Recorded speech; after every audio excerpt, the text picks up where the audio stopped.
is Splash. Ile time niko zangu studio, masauti kwenye chorus, alafu kala moto ameua kinoma. Nikasema hawa jamaa leo watanitambua. Nikazama zangu booth, nikahang headphone, huku hisia za harakati zikaanza kuingia. Ila ghafla simu yangu ikaita, sikutaka kabisa hiyo simu kukunjia ndita. Nikaweka mkono mfukoni kuichomoa kuitazama jina, kumbe mam. Wow. Halo mam, habari zangu jana nyumbani, natumai muko salamu, endelea vyema na hali. Ila kabla hajajibu nikasikia sauti ya mjomba. Kwa kuwa mjomba ni mama, basi akajibu, sio kwema kabisa, mamako hali yake sio sawa, inatisha. Amesema ufanye haraka ili uje kumuona. Alafu mjomba, mara simu ikakata, nikahisi kama pumzi inakata, zile sia za harakati zikakata, wasanii wenzangu pia morali nikawakata. Nilifika zangu stendi, niliona kama gari haiendi. Nikapiga ndugu zangu simu hawapokei, nikapiga majirani pia simu hawapokei, marafiki hawapokei. Nikasema it's okay, nikajawa na taruki, tezo stage nikaona kama sifiki. Baada muda mfupi hatimaye nikafika stendi. Niliposhuka tu nilipigwa na butwa, eti leba zote bodaboda hakuna. Alasiri hii nikasubiri kama dakika 6, ndio bodaboda nafika. Alisimama kwa fujo ni kama na haraka, oya mwanaharakati vipi, ndio sahihi umefika, ila naamini haujachelewa, mapema utafika. Na ile nyimbo yako ya Mungu kwanza ni kama baraka ilileta. Alafu vipi leo, mbona bodaboda hakuna? Hivi ujui kinachoendelea kwenu? Ujui wote wako huko mzee. Mwili ulikufa ganzi, sikuweza kuongea. Nilichowaza hivi ni kweli kinachotokea. Machozi yakanlea na shati kaloa, alichonena mjomba ndio nishakielewa.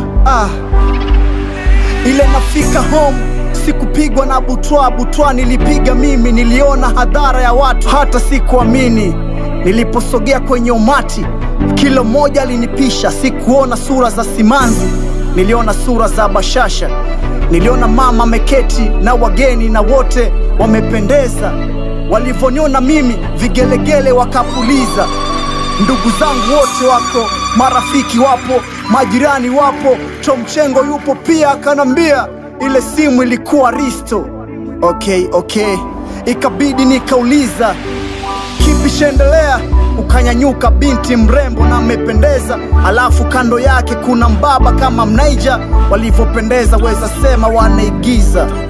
Yule binti mbele yangu akasogea akanambia, mimi naitwa Sofia, nadhani umenisahau. Tulisoma sote Ngerenya primary, toka pale class 4 baada ya baba kupata kazi Switzerland, nikahama mtaa.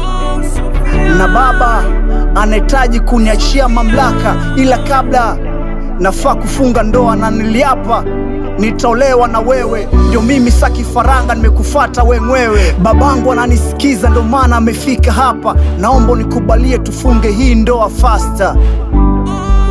Babake akasimama kanambia, niko na mali nyingi, ninachotaka kumkabidhi binti yangu. Ukikubali umoe binti yangu, nachotaka kuona tu ni furaha ya mwanangu. Nilisikia sauti za marafiki na ndugu wakisema, Shibodi kubali hilo nzali la mentali. Ila nikafikiria pia mimi na wangu mwana mwali, huku bado nafikiri. Mchungaji akasema, umekubali kumuoa Sofi awe mke wako wa halali? Ndio. Kuishi naye kwenye shida na raha? Ndio.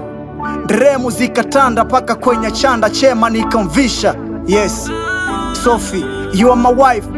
Tukafungua champagne, ile kuweka juu hivi kanza nimwagikia. Nikashtuka, kumbe nilikuwa kitandani na nyeshewa. Oya J-Crack, sisi Splash, ilikuwa ndoto tu.